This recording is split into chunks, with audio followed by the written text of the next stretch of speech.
Hello guys, আমি প্রীতিশা।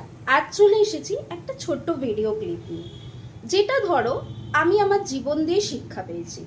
যারা তোমরা আমার ভিডিও দেখো না, তারা অনেকেই আমার থেকে বড়, আবার অনেকেই আমার থেকে ছোটও হতে পারো।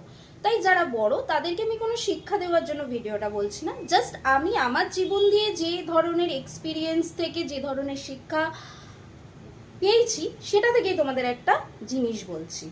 আমার ঘরের সব থেকে বেশি পছন্দের আমার ওপেন ব্যালকনি ছাড়াও আরেকটা জায়গা হচ্ছে রান্না করার জায়গা, মানে রান্নাঘর। তো আমার জায়গাটা খুবই পছন্দের, বিকজ কি আমি প্রত্যেক দিন রান্না করি। আমি বলেছি যে আমার মেড থাকার পরেও আমি নিজে রান্না করি। তাই আজকে কর্পোরেট লাইফ কমপ্লিট করবার পর 8 ঘন্টা তারপরে আজকে আমি যেটা বানিয়েছি সেটা হচ্ছে ডিম কষা। ডিম কষা বানানোটা কোনো ব্যাপার না, অনেকেই তোমরা পারো, আমি সেটা নিয়ে বলছি না। কিন্তু আমি যেটা নিয়ে সেটা হচ্ছে প্রত্যেকটা জিনিসে, প্রত্যেকটা রান্নায় নুন ভেরি ভেরি ইম্পর্টেন্ট। নুন ছাড়া রান্না কিন্তু একেবারেই হয় না। যেমন মানুষের জীবনেও কিছু কিছু জিনিস ছাড়া মানুষের জীবন চলতে পারে। এবারেই নুন থেকে আমি তোমাদের একটা কথা বলতে চাই। আচ্ছা, তোমরাই বলো তো, নুন যদি বেশি হয়ে যায় তাহলে কি রান্নাটা খাওয়া যায়? খাওয়া যায় না। কিন্তু ধরো নুনটা কম হলো, আমরা কিন্তু সেটা অ্যাডজাস্ট করে নিতে পারি। ঠিক সেরকম যখন তোমার জীবনে মানুষের সংখ্যা বেড়ে যাবে না, তখন জানবে তোমার জীবন থেকে কিছু ভালো জিনিসের স্বাদ চলে যেতে পারে।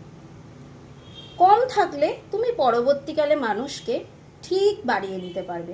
যেমন ধরো আজ আমার 8 ঘন্টা কাজের পর আমার অনেকটা একা একা লাগে বলে আমি তোমাদের সাথে আমার ডেলি ব্লগস, আমার কিছু জিনিস, আমার কিছু এক্সপিরিয়েন্স আমি তোমাদের সাথে শেয়ার করি। কিন্তু একটা জিনিস ভেবে দেখবে, নুন যেরকম বেশি হলে তরকারিটা ফেলে দেয়, কিছু কিছু মানুষ হঠাৎ করে তোমার জীবনে চলে এলে না, বা তোমাকে বেশি ভালোবাসা দিয়ে দিলে প্রয়োজনের থেকে, জেনে রাখবে সেটাও তরকারির মতো তোমার জীবনটাকেও কোথাও একটা গিয়ে নষ্টই করে দেবে। তাই আমার মনে হয় সাজেস্টিভ কিছু পিপল থাকা ভালো, যারা আমাদের খুব কাছের, আর যারা আমাদের সুখ দুঃখ সমস্ত কিছুকে ব্যালেন্স করে আমাদের সাথে পাশে থেকে যায়। ঠিক যেমন নুন যতটা প্রয়োজন রান্নায় ততটাই দেওয়া উচিত, মানুষের সংখ্যাও জীবনে ততটাই রাখা উচিত আমার মনে হয় যতটা প্রয়োজন, যারা প্রয়োজনে অপ্রয়োজনে তোমাদের পাশে থাকে। তাই suggestive quantity salt make a good food, right? Suggestive people make your good life. কেমন লাগলো আমার কথাটা জানিও।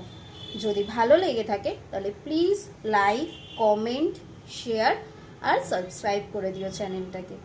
আশা করি ভালো লাগলো। আবারও বললাম, এটা কিন্তু কোনো তোমাদের শিক্ষণীয় কোনো ব্লগ নয়, জাস্ট আমি আমার লাইফ এক্সপিরিয়েন্স থেকে যা বুঝেছি সেটাই শেয়ার করলাম। Tata, good night guys.